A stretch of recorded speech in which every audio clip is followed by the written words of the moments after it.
Hello, Stoney fam, and welcome back to yet again another episode of TokeTalks with Tia.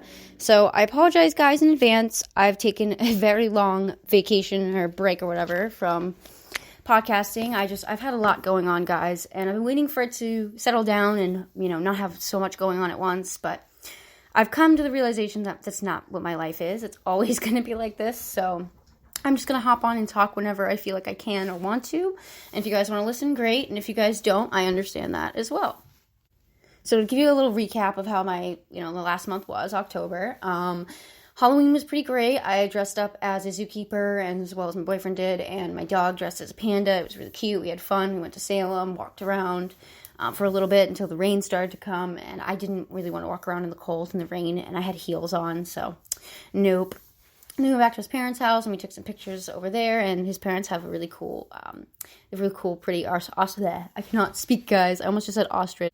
I think the reason is because I was playing Animal Crossing earlier today, and one of the characters is an ostrich, but she looked like a peacock, so I get them mistaken. But anyway, they have a peacock, and they have several of them, and they're really beautiful, and it was just cool to take pictures over there in our zookeeper outfits. But anyway, guys, so also keep you updated on what's been going on the past month too. On not so positive side, I've been dealing with a lot of stuff mentally that have been really exhausting, and I knew that, going into this month right now, as we're talking, we're late into this month also, late November, but I knew that this whole month was just going to be hard for me too. And same with October. Halloween was a special holiday for me, like I've said, and it is still a special time for me, but I knew that it was just going to be hard for me, and missing, the loved one that has passed for me, it's just really hard. Well, guys, during the last month or so, I'm not sure if I had talked about it on this podcast. I don't think I have, but anyway, somebody had made a fake Facebook of me, claiming to be me, and posting pictures of me, and saying disgusting things, claiming that I killed my boyfriend, and went into a long paragraph of how it's my fault and basically a confession. And this was made months ago, and it brought to my attention, and I had said something about it to one of my friends, and I had posted about it, and then I removed it. And then months later, I had reposted it because I had started to get harassing messages on my phone from a random text now number, and I wasn't sure if it was the same person, and I just wanted collectively just whoever was bothering me to just stop. Whether it be the same person, multiple people, I don't care. I just want to not be bothered. I don't think that that's right. I think that's cruel. It's disgusting behavior. It's not necessary. If you don't like somebody, that's fine, but you don't need to do what they've been doing. It's fucking disturbing. It's honestly, at this point, this is along the lines of stalking and a lot of other shit. But yeah, to talk about that. So somebody made a fake profile of me, posted that disgusting post about me. I reported it to Facebook. They took down that page months ago. So that was already, it's been gone for months. But I had reposted the screenshot that my friend had sent me and made a whole group post on Facebook on my actual page talking about how I want this all to stop and how it's been affecting me. And not too long after, about 2 days later or a day later, I'm not really sure exactly, but one of the detectives in my town, the police department in my town, who's on the case of my boyfriend's passing, of his death, has been leaving me voicemails. And not even on his private number or the station number. He's been calling me an unknown number, which I find weird, but not acting like it's an unknown person. He's leaving his name and his actual number to call back on in the voicemail, so I find that really weird. Probably not even worth mentioning. I'm just mentioning it because I feel like it. I want to give you guys all the facts, whatever. Anyway, so he's kind of leaving me weird voicemails wanting me to contact him, and I have severe anxiety, and it was triggering as hell for me to even talk to this guy. He was there when he had died. I really don't have any reason to talk to him. I don't want to speak to him. My boyfriend had died because of suicide, so I really don't understand why I need to talk to him, unless to find out who had been making this post. But initially, he wasn't asking me about that. He was just asking to talk to me. So out of nowhere, a couple days go by, he asked to speak to me again, and this time he says about my recent Facebook post. So I could only assume he was talking about that one, but I had deleted it the same day that I made it. So it was only up for a couple hours, maybe 2 hours at the most. It really wasn't up very long. Sometimes I'll post personal stuff and then just remove it because I realize, I kind of don't want everyone to see this, or legality reasons. I kind of just don't want it. There's many reasons why I delete things, a lot of them, but I deleted it. So And I didn't want to respond back to him, like I said. So my boyfriend had called him on my phone and left him a voicemail telling him, like, no, I did not make this page. I don't know what you want to contact Tia for, but she does not want anything to do with you. But if you have any questions for her, like, I can refer them back to her, whatever.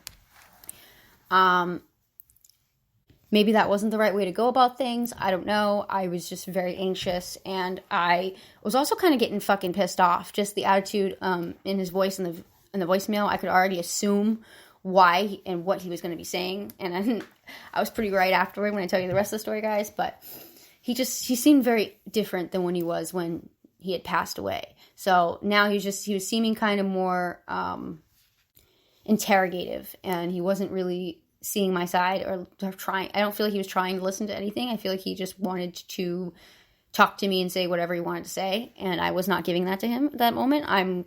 Like I've said, I've been dealing with a lot, and I'm really have not been okay the past 2 months. I haven't in general for a while, but the past 2 months especially, it gets hard for me. Getting closer and closer to today, which is the 1 year anniversary of his passing, it is really hard for me. It'll always be hard some days, but it's been really hard now. Sorry, guys. I was just completely rambling right there. I'd taken a fat dab right before I'd done this. I was going to smoke during this podcast, but I know that there's going to be a lot I have to talk about and get into this one. So, sorry, guys. You're not going to hear me token with you guys, but I am in spirit. I am high, so I don't know if that helps, but take a moment right here now to get high if you want to. Take a little second to get a snack, and we'll get right back to the story. So, the next couple days, I'm at the house with my roommate, my boyfriend. We're, just relaxing. And it's kind of late in the afternoon. It's like 4 or 5 in the afternoon. And there's a random, buzz on the buzzer. And we never have anybody ring the buzzer. We didn't expect any company. And we thought it was weird.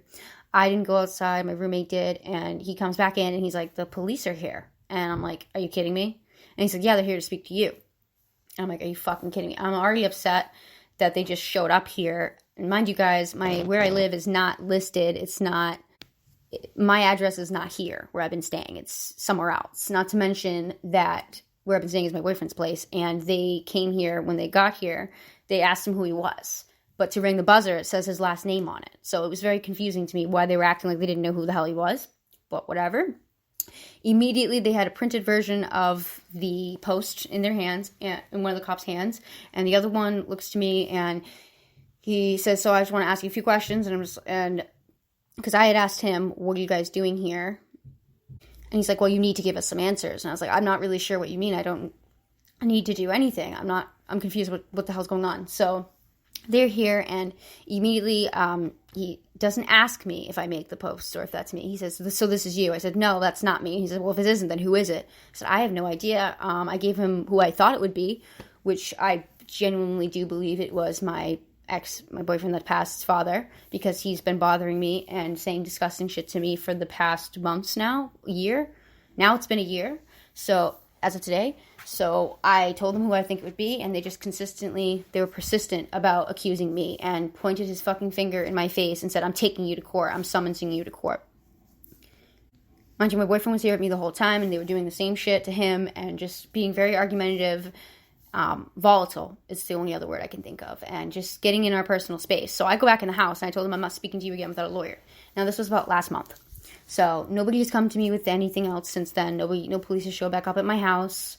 No lawyers have been involved. I don't know what I was being summoned for. I told them they have all the right, if they want to go through my Facebook or even my phone, my computer, I have nothing to hide.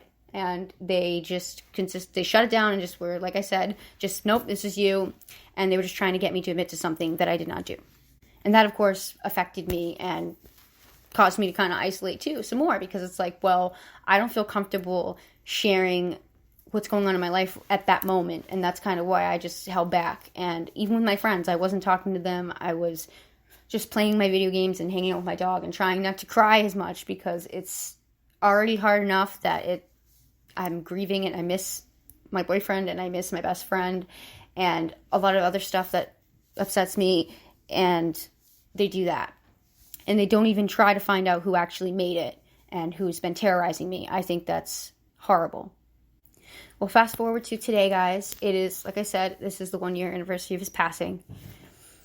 And I have to keep taking a moment so I don't cry. I've cried a lot of this morning, so I think I've got most of it out, but And that's kind of why I'm a little bit drained and rambling, because it's hard for me to talk about, guys. This whole subject, everything that's going on, it's triggering, it upsets me, but I feel better talking about it and getting it out there, because I want to feel like I can talk about what I'm feeling and my problems, and I feel like by doing so, it's like erasing them in a way, not as if they never existed, but kind of acknowledging them, accepting them, and moving on type of thing. So about, I want to say maybe an hour ago, I'm just sitting on the, my table, just hanging out on my phone, and I get a random text messages from his father, and he says, "You 7th grade piece of shit. My son is gone because of your evil ways. I hope you die too." Now, this is not the only thing that he said to me. He said all kinds of disgusting things to me before that. The last text he said before that was, "You are a skank and push my son to take his life. Everyone knows it. You're a horrible person that draws skeletons and are into witchery, crazy stuff. Every word from your mouth is dirty and you'll be alone." So basically just anything that this guy can say to hurt me, he'll say it. And he did the same thing to Nick when he was alive. And it's horrible.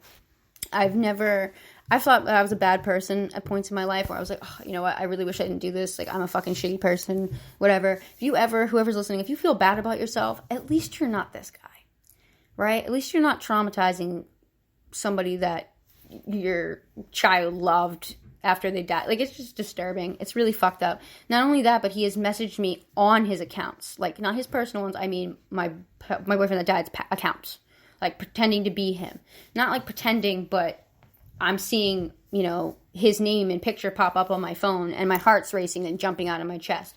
Like, how would you feel if the person that you love just died and you're getting a text from them and it's not fucking them? It's just really traumatizing. It's not okay. And it's been going on for a year now.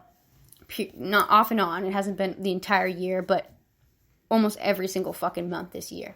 And, as soon as I try to rebuild and repair from the damages that he's caused, and the other people I've mentioned on here, guys, because I wish the list was small, but it's pretty long at this point of people that don't like me or want to see me hurt and in pain, which I don't know if I deserve it or not. That's debatable, but it's really taxing. So that kind of is why I have not been on this much and talking about my personal life. I have been still active on Twitter. I have still been active with, my Stoney fam, you guys, but some of it, I keep to myself because I don't want to bring anybody down. In a way, I feel like all this negativity at once can be kind of portray me in a different way than I want people to, I don't want to be pitied. I don't want, and I'm not saying that I would be, but even if I was, I don't want to be. And I certainly don't want to trigger anyone else that has been through something similar, or, I really don't. So I kind of like to just keep the good and positive vibes on my page. So if you guys see stuff that was on there and it's not there anymore and you're kind of like, why should you keep deleting shit?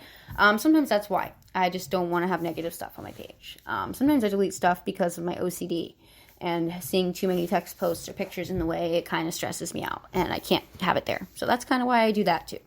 But going back on this topic, I have gone to the police about him. Now, you're probably wondering, why didn't they do anything? Well, they're the same fucking people that are not doing anything about the entire page being made of me and accusing me of disgusting shit. So, of course, they're not going to do anything. I've reported this twice now. He's sent letters to my mother's house. He's called my friends, almost all of them, all my close friends. He's called my sister, who is a minor. Called my mother, my stepfather, my father, who was in a hospital at the time. I have no idea how he even found him. He's contacted me on my work email, my personal email. Just any form of way to contact somebody, he's found it. And it's very alarming. It's creepy. He doesn't know the address of where I currently live, but he does definitely know the address of where my mother lives and my sister and some of my family, and I don't feel comfortable with that. I've tried many times to have this taken care of, and they're not doing anything, so I kind of feel a little stuck at this point. Sorry, guys, I'm not sure exactly where I left off. I just got a phone call and had to step out for a second, but yeah. I'm starting to get a little shaky, so I think I'm going to end this. I don't really want to keep talking about this right now, but I promise, guys, there will be some more positive ones coming up soon because I have a lot of stuff I'm actually excited to share with you guys. So I will keep updated. I will keep you guys posted, and thank you guys for listening.